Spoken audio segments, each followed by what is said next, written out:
Hello दोस्तों, biology की online class में आप सभी का स्वागत है। दोस्तों, आज हम कक्षा 11वीं की बायोलॉजी का एक महत्वपूर्ण पाठ लेकर के आए हैं और यह पाठ आपकी परीक्षा के दृष्टिकोण से तो है ही महत्वपूर्ण, साथ ही साथ जब आगे आप 12वीं के बाद किसी भी कंपटीशन में बैठेंगे, मेडिकल लाइन हो, नीट की प्रिपरेशन हो या इससे जुड़े हुए कोई भी कोर्स हों जिनकी आप तैयारी कर रहे हैं या करेंगे भविष्य में, तो यहाँ से इतने महत्वपूर्ण प्रश्न आते हैं कि आप कल्पना नहीं कर सकते हैं। मतलब वर्गीकरण से जो जो प्रश्न बनते हैं, वो उनके बेसिक से बनते हैं। तो आज ऐसे ही वर्गीकरण और वर्गीकरण के इतिहास से संबंधित कुछ महत्वपूर्ण टॉपिक, कुछ महत्वपूर्ण बिंदु हम लेकर के आए हैं। यद्यपि जो जीव विज्ञान लेने वाले विद्यार्थी होते हैं, जो जीव विज्ञान समूह से बायोलॉजी ग्रुप से पढ़ते हैं, उनके लिए सबसे कठिन चैप्टर जो होता है वो वर्गीकरण ही होता है। परंतु आज हम आपको अपनी तरफ से पूरा प्रयास करेंगे कि आपको सरल से सरल तरीके से और कुछ ट्रिक्स के माध्यम से आपको ये वर्गीकरण का जो चैप्टर है, वर्गीकरण से संबंधित जो बिंदु हैं, उनको कंठस्थ करवा दें, समझा दें। ठीक है? मैं अपनी तरफ से पूरी ऊर्जा के साथ और पूरा प्रयास और पूरे सेटअप के साथ कोशिश करूंगा कि आपको यह वर्गीकरण का जो चैप्टर है बहुत ही सरल लगे। ठीक है? और किसी भी प्रकार से यदि प्रश्न पूछा जाए तो वो आपसे बन जाए। कुछ चीजें दोस्तों याद करनी पड़ती हैं, कुछ चीजें कंठस्थ करके रखनी पड़ती हैं, लेकिन उनको तरीके से यदि याद रख करिए आप और याद रखिए तो भूलती भी नहीं है। तो आइए इन्हीं तरीकों के माध्यम से हम कोशिश करेंगे कि आपके लिए वर्गीकरण बहुत ही सरल हो जाए। और मैं ये पूरे विश्वास के साथ कहता हूं कि आज के बाद ये शिकायत आपकी दूर भी हो जाएगी कि वर्गीकरण कठिन होता है। ठीक है ना? तो चलिए शुरू करते हैं। सबसे पहले हम समझते हैं कि वर्गीकरण एक्चुअली में है क्या। ठीक है? वर्गीकरण का इतिहास तो हम पढ़ेंगे, लेकिन पहले ये जान लेते हैं वर्गीकरण क्या है। अब इसको यदि विच्छेद कर दीजिए आप, वर्गी, तो अब इसका मूल जो शब्द निकल के आ रहा है वो वर्ग होता है। और वर्ग का एक मतलब होता है समूह। ठीक है ना? तो समूह में रखने की जो पद्धति होती है, जो सिस्टम होता है, वो क्या होता है? वर्गीकरण होता है। जैसे ये एक उदाहरण हमारे जीवन काल से जुड़ा हुआ है। हम सभी अपने घरों में छोटे छोटे वर्गीकरण करते आ रहे हैं। जैसे आप किचन में, सबसे बढ़िया सरल इसका उदाहरण है, आप किचन में चले जाइए, तो किचन में जो मसाले होते हैं, जो खाद्य सामग्री होती है, चावल है, गेहूं है, दाल है, इनका सब वर्गीकृत करके समूह में रख करके अलग अलग तरीके से रखा जाता है। इसमें से मसाले, जैसे आपकी मम्मी वगैरह होंगी, जो घर में मम्मी होंगी, दादी होंगी, बहन होंगी, तो किचन में जो मसाले रखती हैं वो अलग अलग डिब्बों में रखती हैं। ठीक है ना? और उनका एक सेटअप होता है, क्रम होता है। ठीक है ना? तो वो जो क्रम होता है और जो वो सेटअप उनका होता है, वह क्या है? एक वर्गीकरण ही है। जैसे मसाले अलग हैं, नमक अलग है, ठीक है? और अनाज जो रोज बनते हैं बदल बदल कर, दालें हैं, उनको अलग तरीके से रखा हुआ है। तो ये वर्गीकरण आपको वहां देखने को मिलता है। दूसरा उदाहरण हम आपको दे रहे हैं कि जब आप मेडिकल स्टोर में जाते हैं, ठीक है ना, तो मेड या फार्मेसी में जाते हैं, मेडिकल स्टोर में आप जाइए, तो आप यदि पैरासीटामोल की दवा मांगते हैं, तो जो वहां काम करने वाले जो लोग होते हैं, जो वर्कर होते हैं, वो तुरंत आपको 1 मिनट के अंदर पैरासीटामोल ला कर निकाल कर दे देते हैं। उनका सेटअप देखिए कि एक तरफ सिरप है, एक तरफ दर्द की दवा है, एक तरफ एंटीबायोटिक्स हैं, एक तरफ इंजेक्शन है। सारी चीजें वो एक क्रम से रखते हैं और उसी क्रम को फॉलो करते हैं, जिसकी वजह से वह बड़ी आसानी के साथ आप कोई भी टैबलेट, कोई भी मेडिसिन आप मांगेंगे, वो तुरंत ला के दे देते हैं। सपोज करिए यदि ऐसा ना करें तो समझिए उनको कितनी परेशानी होगी। एक दवा ढूंढने में उनको घंटों लग जाएंगे। यदि वो एक व्यवस्था ना बनाए, एक वर्गीकरण ना करें, तो समझिए कि कितनी उनको दिक्कत होगी, कि और आपको भी समस्या होगी। भाई आप खड़े रहेंगे तब तक जब तक वो ढूंढेंगे, है ना? तो कई बार जिनका वर्गीकरण दुकानों में सही नहीं रहता है, डिस्पेंसरी में नहीं रहता सही, तो कई बार समय लगता है, ढूंढते रह जाते, सामान मिलता ही नहीं। है ना?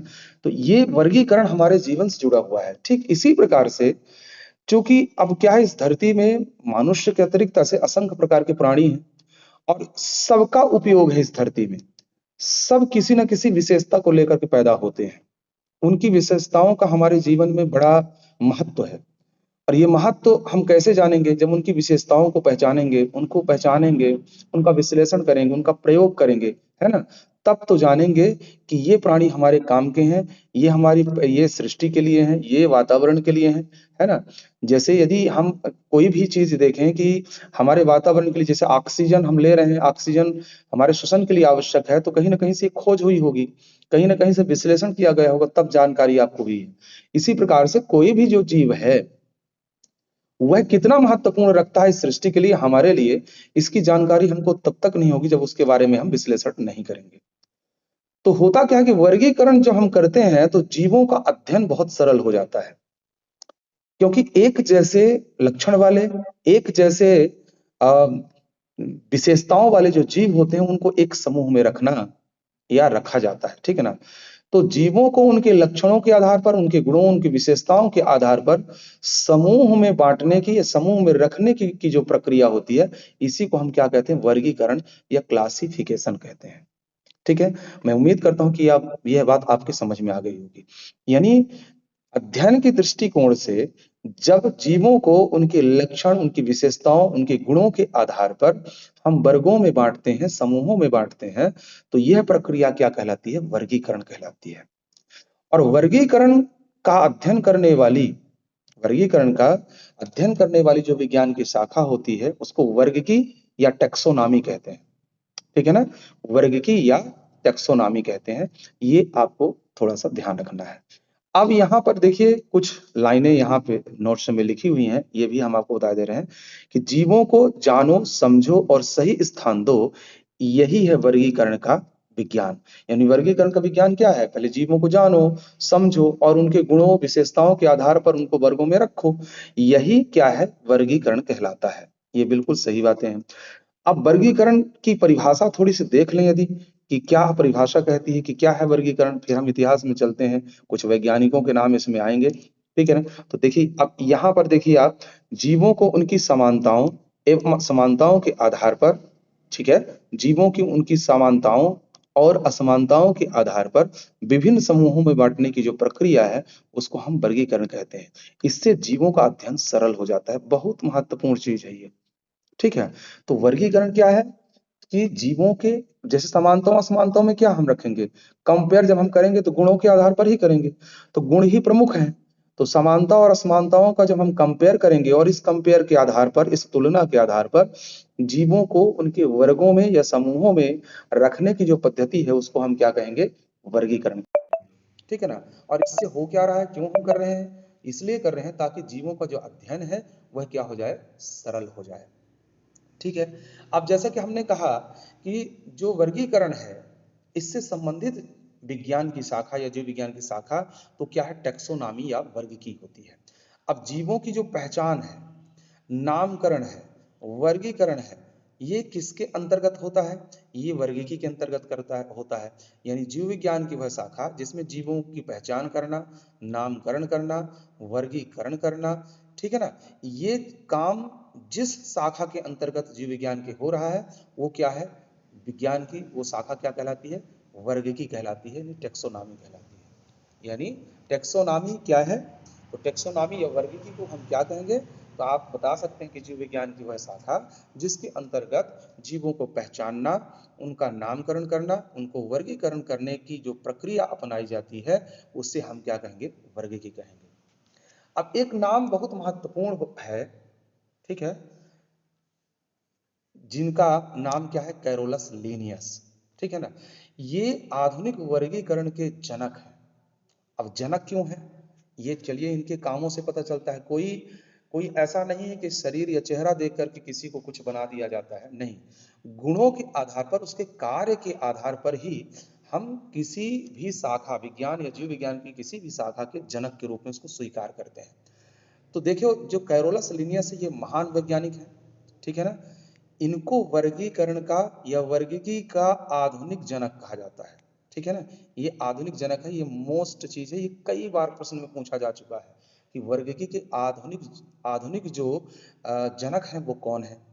फिर इन्होंने और क्या काम किया, द्वि नामकरण पद्धति दी है, द्वि नाम पद्धति दी है। इसके बारे में हम आगे वीडियो लेके आएंगे कि द्वि नाम पद्धति क्या चीज है। पर शार्ट में आपको हम नाम बता देंगे। अभी जब शार्ट में हम आपको बताना चाहेंगे कि अभी कहा गया कि जीवों की पहले पहचान करना, खोज पहचान और फिर नामकरण। भाई जीव जब मिलेगा, कोई नया जीव पेड़ पौधा हो या सूक्ष्म जीव हो, तो उसको नाम एक दिया जाएगा, तभी तो उसकी पहचान होगी। तो वह नाम अंतरराष्ट्रीय स्तर पर दो शब्दों से अथवा तीन शब्दों से मिलकर बना होता है। यदि वो दो शब्दों से मिलकर बना है तो द्विनाम पद्धति, और तीन शब्दों से मिला है तो त्रिनाम पद्धति। ऐसा सुझाव या ऐसा प्रस्ताव किसने दिया था, कैरोलस लिनियस ने दिया था। ठीक है ना। तो जैसे द्विनाम पद्धति में क्या कह रहा है कि कोई भी जीव है उसका जो नाम है दो शब्दों से मिलकर बना है। ठीक है ना। तो अब दो शब्दों से मिलकर बना है तो इसका क्या मतलब हुआ कि दो शब्द, जैसे मनुष्य का जो नाम है होमोसेपियंस है, मनुष्य का जो नाम है वो वैज्ञानिक नाम वो क्या है, होमोसेपियंस। होमो उसका वंश है, सेपियंस उसकी जाति है। तो इस तरह ये दो नाम पद्धति कहलाती है। अब दूसरी बात यहाँ पे क्या है कि जीवों को दो जगतों में बांटा। किसने दो दो जगतों में बांटा है, द्वि जगत वर्गीकरण किसने दिया है, तो ये भी कैरोलस लिनियस साहब ने ही किया है। यद्यपि इनके पहले अरस्तु ने भी, अरस्तु और थियोफ्रेस्टस, ये दो वैज्ञानिक इसके पहले वर्गीकरण की नींव रख चुके थे, परंतु इन्होंने जो काम किया, दो जगत वर्गीकरण, संपूर्ण जगत जीव जगत को दो भागों में बांटा, दो जगतों में, पादप जगत और जंतु जगत। ठीक है ना, ये बहुत महत्वपूर्ण काम था। ठीक है। और इनकी जो प्रसिद्ध पुस्तक है इसका क्या नाम है, सिस्टेमा नेचुरी। ये कई बार पूछा जा चुका है, मोस्ट चीज है। इनकी पुस्तक कौन है, प्रसिद्ध पुस्तक है कौन, सिस्टेमा नेचुरी, किसकी, कैरोलस लिनियस की। और इसी पुस्तक में इन्होंने अपने वर्गीकरण को, द्विनामकरण पद्धति को पूरी तरह से लिखा। ठीक है ना। और उसी से ये प्रकाशन भी करवाए। मतलब ये सारी चीजें जो भी इन्होंने किया है, द्वि जगत वर्गीकरण हो, द्विनाम पद्धति हो, त्रिनाम पद्धति हो, ये सारी चीजें कहाँ मिलेंगी, सिस्टेमा नेचुरी में मिलेंगी। तो ये तो थे आधुनिक वर्गीकरण के या वर्गीकी के जनक कैरोलस लिनियस साहब। अब इनकी देखिए तस्वीर भी देखिए, ये तस्वीर भी है ताकि आप इनको पहचान सके। ये बहुत ही सम्मानित हैं जीव विज्ञान की शाखा में या जीव विज्ञान में।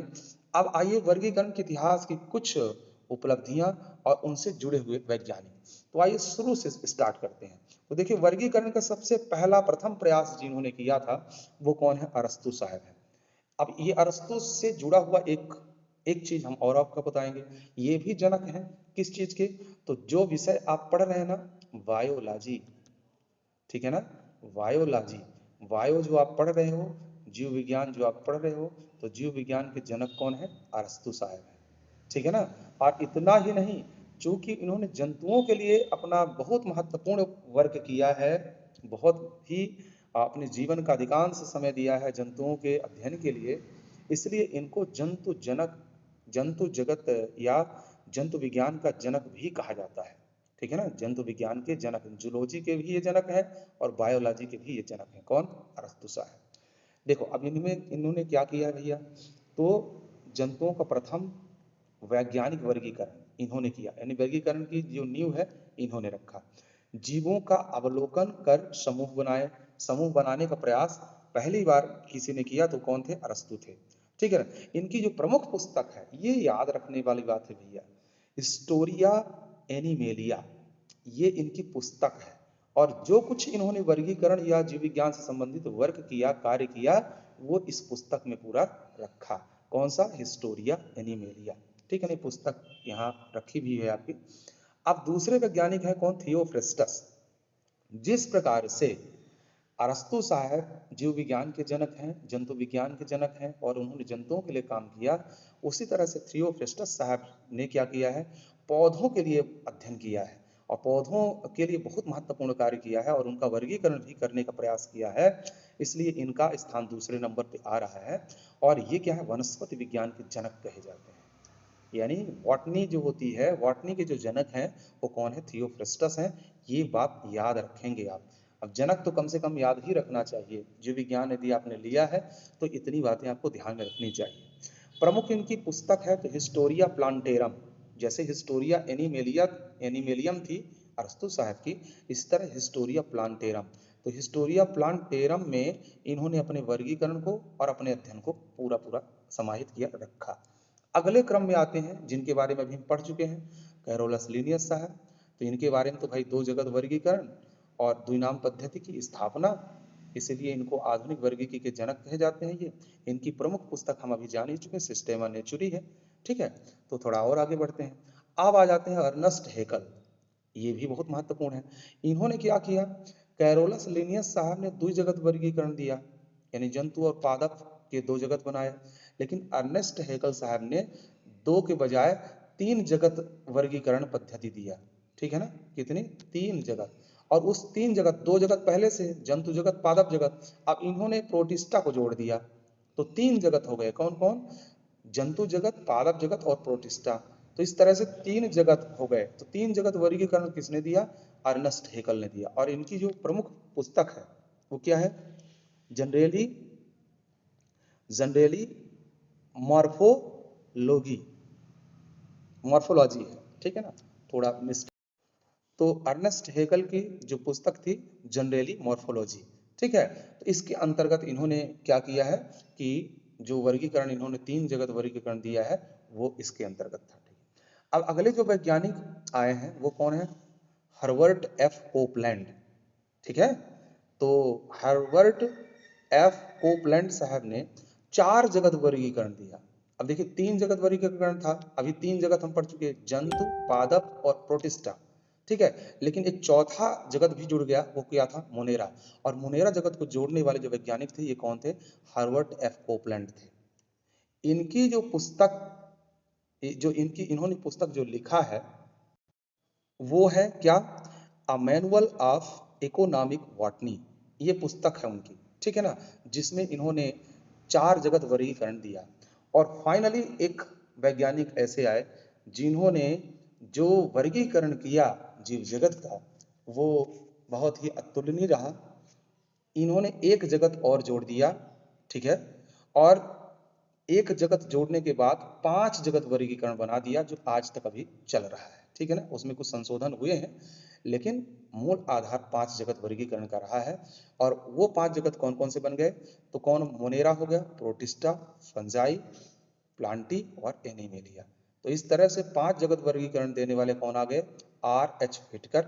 ठीक है, और इनकी जो पुस्तक थी वो क्या है, साइंस एंड ह्यूमन अफेयर्स, ये इनकी पुस्तक है, किनकी, R.H. व्हिटकर की।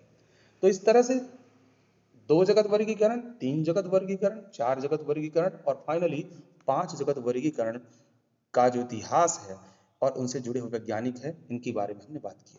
वर्गीकरण में एक नाम और आता है, कार्ल ऊज। ठीक है ना, कार्ल ऊज या वूज भी कह लीजिए आप, कार्ल ऊज, जिन्होंने वर्गीकरण में तीन डोमेन पद्धति दी, जिसको हम तीन डोमेन वर्गीकरण कहते हैं। ठीक है, और इसमें तीन डोमेन क्या थी इनकी, तो इसमें आर्की, बैक्टीरिया और यूकैरियोटा। ठीक है ना, आर्की बैक्टीरिया, बैक्टीरिया और यूकैरियोटा, ये इन्होंने जो तीन डोमेन बनाई, तो इस डोमेन पद्धति के जो जनक हैं वो कौन है, कार्ल ऊज है। ठीक है ना, और इनकी जो प्रमुख पुस्तक है वो क्या है, towards a natural system of organism, towards a natural system of organism, ये इनकी पुस्तक का नाम है, कार्ल ऊज का। तो ये तो कुछ वैज्ञानिक जो वर्गीकरण से जुड़े हुए थे।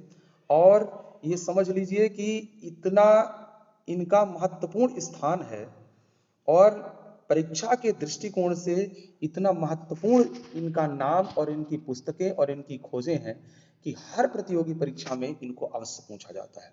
अब वर्गीकरण जो पांच जगत वर्गीकरण हुआ है, हम इसकी बात करें तो इसमें आधार क्या माना गया है, कौन से ऐसे आधार लिए हैं, कौन से ऐसे गुण लिए गए हैं जिनके आधार पर क्या हुआ है, वर्गीकरण हुआ है। तो इसमें देखिए, कोशिका का प्रकार, कोशिका किस टाइप की है भैया, तो कोशिका प्रोकैरियोटिक है या यूकैरियोटिक है। प्रोकैरियोटिक का मतलब होता है प्राचीनतम कोशिका, सरल केंद्रक वाली कोशिका, और यूकैरियोटिक का मतलब विकसित केंद्रक वाली कोशिका। तो वो कोशिका का प्रकार कैसा है, प्रोकैरियोटिक प्राणी है या यूकैरियोटिक प्राणी है। आगे जब हम पढ़ेंगे तो उसमें आएगा, मोनेरा जगत पढ़ेंगे तो मोनेरा जगत में प्रोकैरियोटिक वाले जीव रहेंगे और एक कोशिकी रहेंगे। प्रोटिस्टा जब पढ़ेंगे तो प्रोटिस्टा में देखिए एक कोशिकी और यूकैरियोटिक वाले जीव हो जाएंगे, है ना। तो ये जो कोशिका का प्रकार है, जो वर्गीकरण का आधार है, ये प्रमुख है। फिर कोशिकाओं की संख्या कैसी है, वो जीव कैसा है, एक कोशिकी है या बहुकोशिकी है, ठीक है ना। फिर पोषण की विधि क्या है, वो स्वपोषी है, अपना भोजन स्वयं बना सकता है या अपने भोजन के लिए दूसरे पर आश्रित है। फिर तीसरा देखें आधार, तो शारीरिक संगठन उसका कैसा है, सरल कोशिकी है या जटिल कोशिकी है। सरल का मतलब ये है कि इसमें ज्यादा ऊतक वगैरह नहीं बनेंगे, ठीक है, या ऊतक बन भी गए तो उतनी जटिल इसकी संरचना नहीं है। लेकिन जटिल का मतलब क्या हो गया कि इसमें असंख्य प्रकार की कोशिकाएं और एक विशेष संरचना के द्वारा जीव का निर्माण करती हैं। यानी पहले कोशिका, फिर ऊतक, फिर अंग, फिर अंगतंत्र, फिर शरीर, इस तरह से इसकी प्रक्रिया है। लेकिन इसमें क्या है, सरल संगठन में क्या है, या तो कोशिकाओं का समूह है या तो एक कोशिकी है, या कोशिकाओं का समूह है और कोशिकाओं का सरल समूह भी है, तो ऊतक कई बार बन भी जाता है तो एकदम सरलतम तरीके से बनता है। तो ये शारीरिक संगठन की बात होगी। फिर जनन की विधि कैसी है भैया, वो लैंगिक जनन करता है या लैंगिक जनन करता है, ठीक है। फिर विकासी संबंध उसका कैसा है, किस प्रकार से विकसित हुआ है और किस प्राणी से विकसित हुआ है।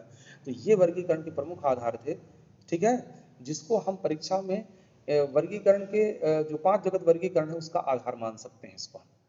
अब 5 जगत वर्गीकरण को तो हमने देख ही लिया है कि जीवाणु, यानी मोनेरा जगत के अंतर्गत जीवाणु आएगा, प्रोटिस्टा के अंतर्गत अमीबा या अमीबा यूग्लिना, फिर फंजाई के अंतर्गत क्या आ जाएगा, मशरूम और ईस्ट, प्लांटी के अंतर्गत सभी पौधे आएंगे और एनिमेलिया में सभी जंतु आएंगे। तो इस तरह मोनेरा, प्रोटिस्टा, फंजाई, प्लांटी और एनिमेलिया, ये 5 जगत हो जाते हैं, ठीक है।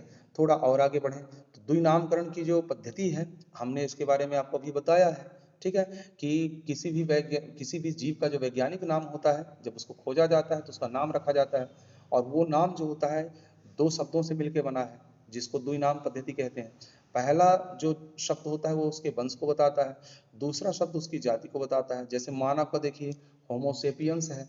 अब होमोसेपियंस है तो होमो क्या है, उसका वंश है, और सेपियंस क्या है, उसकी जाति है। इसी तरह आम को ले लीजिए, मैंगीफेरा इंडिका, तो मैंगीफेरा उसका वंश है और इंडिका क्या है, उसकी जाति है। मेढक का ले लीजिए, राना टिग्रिना होता है, तो राना उसका वंश है, टिग्रिना उसकी जाति है, ठीक है ना। तो ये सारी चीजें जो हैं, ये नामकरण की पद्धति में 2 शब्द पाए जाना, यही क्या है, द्विनाम पद्धति कहलाती है। और इसके जनक कौन है, कैरोलस लिनियस है। इसी तरह से 3 पद्धति भी है, 3 नामकरण पद्धति भी है, जिसमें वंश में क्या हो जाता है, वंश, जाति और एक शब्द इसमें और जोड़ दिया जाता है, उपजाति। कई जातियां हैं जिनमें विविधता पाई जाती है, बहुत प्रकार से अंतर आ जाता है, जाति के अंतर ही। अब तो आज देखिए वर्ण संकरी का युग है, हाइब्रिड चीजें चल रही हैं। तो देखिए कोई भी जीव है, गाय ले लीजिए, कुत्ता ले लीजिए, भैंस ले लीजिए, कोई भी प्राणी ले लीजिए, उसमें जातियों में भी अंतर आ गया है। गायों में भी प्रकार हो गए हैं बहुत सारे। जब गाय क्या है, जाति है, लेकिन इसके अंदर शाहीवाल, सिंधी, है ना, उपजातियां इसकी बन गई हैं। तो है तो गाय, लेकिन अंतर के कारण इसकी उपजाति बन गई है। तो जब जीवों की किसी जाति में काफी विविधता हो जाए, अंतर आ जाए, तो उससे उपजातियां बन जाती हैं। तो फिर वहां पर जीव का नाम जो होता है वो 3 शब्दों की आवश्यकता वाला हो जाता है। जैसे कौवे हम ले लेते हैं, तो कौवे में भी जातियां हैं भाई, इंडियन कौवा अलग है, बर्मा श्रीलंकाई कौवे अलग हैं। तो इनमें 3 शब्द आ जाते हैं, क्या क्या, कार्बस स्प्लेंडेंस स्प्लेंडेंस, कार्बस स्प्लेंडेंस स्प्लेंडेंस, 3 शब्द आ गए। कार्बस क्या है, उसका वंश है, स्प्लेंडेंस क्या है, उसकी जाति है, और दूसरा स्प्लेंडेंस क्या है, उसकी उपजाति है। इसी तरह से कार्बस स्प्लेंडेंस प्रोटोगैलस, तो कार्बस उसका वंश है, स्प्लेंडेंस उसकी जाति है, और प्रोटोगैलस क्या है, उसकी उपजाति है। तो इस प्रकार से वर्गीकरण की द्विनाम पद्धति और त्रिनाम पद्धति देने वाले कौन वैज्ञानिक है, तो कैरलस लिनियस है। अब क्या है महत्वपूर्ण तथ्य की यदि हम बात कर लें एनसीईआरटी के अनुसार, तो वर्गीकरण का उद्देश्य जीवों के अध्ययन को सरल बनाना है, ठीक है, ये महत्व हो गया इसका। वर्गीकरण, कैरोलस लिनियस को आधुनिक वर्गीकरण का जनक कहा जाता है। व्हिटकर ने 5 जगत वर्गीकरण दिया, हमने जो पढ़ लिया। कार्ल ओज ने क्या किया है कि 3 डोमेन पद्धतियां दी हैं। डोमेन पद्धति के जनक कौन है, कार्ल ओज हैं। द्विनामकरण पद्धति के जो जनक हैं वो हमने पढ़ ही लिया है कि कौन है, कैरोलस लिनियस है। द्विनाम पद्धति वैज्ञानिक नामकरण की अंतरराष्ट्रीय संहिता है। अब एक चीज यहाँ पे हम और देना चाहेंगे, 2 शॉर्ट नाम अक्सर पूछे जाते हैं। आई,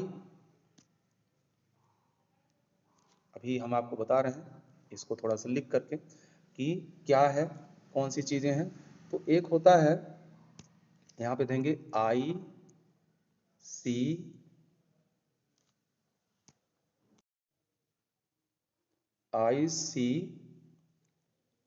बी एन आई सी जेड एन। अब इनका ये एनसीईआरटी में आप लिखा हुआ है आपके, ये दोनों शब्द बहुत महत्वपूर्ण है जो आपकी परीक्षा के दृष्टिकोण से बहुत आवश्यक है। ICBN का फुल फॉर्म क्या होगा, देखिए, international code of botanical nomenclature. International code of botanical nomenclature यानी अंतरराष्ट्रीय नामकरण की अंतरराष्ट्रीय संहिता, वनस्पतिक नामकरण की अंतरराष्ट्रीय संहिता। अंतरराष्ट्रीय स्तर पर पादप वर्गीकरण, पादप नामकरण के लिए एक संस्था बनाई गई, एक संगठन बनाया गया जिसको हम ICBN कहते हैं। इसी तरह से ICZN होता है, इसका मतलब क्या है, international code of zoological nomenclature. ठीक है, इसका क्या है कि जंतु वैज्ञानिक नाम के लिए अंतरराष्ट्रीय स्तर की संहिता नामकरण की। ठीक है ना, यानी जंतु वैज्ञानिक नामकरण के लिए अंतरराष्ट्रीय स्तर की संहिता, तो ICZN यानी international code of zoological nomenclature. तो ये 2 महत्वपूर्ण ये संगठन हैं जो क्या करते हैं, विश्व स्तर पर यह निश्चित करते हैं कि किसी जीवधारी का नामकरण किस तरह से किया जाएगा, और नामकरण की जो नियमावली है ये सारे संगठन के अंतर्गत उनका पालन किया जाता है। ये वो पूरे जो नियम है वो इस संगठन के अंतर्गत या इस संगठन के देखरेख में सब होता है। तो ये तो थी वर्गीकरण की कुछ प्रारंभिक जानकारी, ठीक है, जो आपको आपके साथ साझा किया गया।